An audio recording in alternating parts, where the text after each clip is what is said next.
Perhaps all the above were contributing factors, but none of them were the main reason. I realized it boiled down to one thing, which was surprisingly really simple, yet no one seems to talk about it, so I thought I'd make a video on it myself. It was simply tracking all my gym days on a basic handmade habit tracker. I tracked all the days I went with a simple tick and the letter R to track all the days I didn't, and pinned this to the whiteboard in my room. This way I saw it on a daily basis, and that alone was enough motivation to get me to the gym, as I just wanted to see a tick on my tracker. Even if that meant some sessions were short or not the most optimal, because the goal wasn't optimization or the perfect split routine, it was simply seeing more ticks than R's. And this is the perfect example of you are the product of your environment. If you surround yourself with unhealthy triggers, then chances are your habits will be the same. But if you deliberately design your environment with intentional positive cues, then these will act as subtle reminders, and your actions will start aligning with your end goal without much effort. For example, only keeping healthy snacks in the kitchen, a bottle of water on your desk, or in my case, a gym tracker pinned in my bedroom. Because fundamentally, the human brain seeks the path of least resistance. So make your goals as easy as possible and increase the friction between you and your unhealthy habits.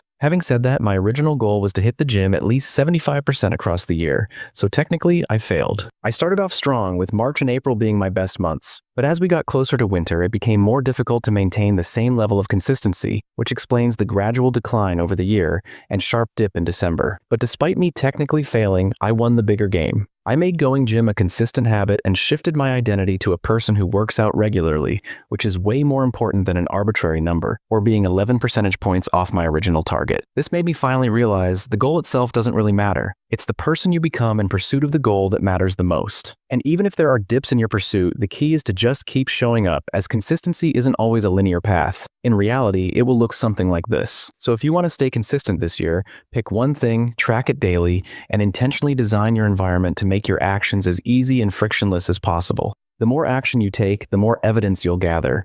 This evidence will reinforce your belief, and this new belief will increasingly cement your new identity. And the greatest force in the human personality is to stay consistent with how we define ourselves. So just do it for the next 6 months and your entire identity will shift, and you'll quite literally become a new person. The English poet John Dryden said something in the 17th century which still holds true today. First we form habits, then our habits form us.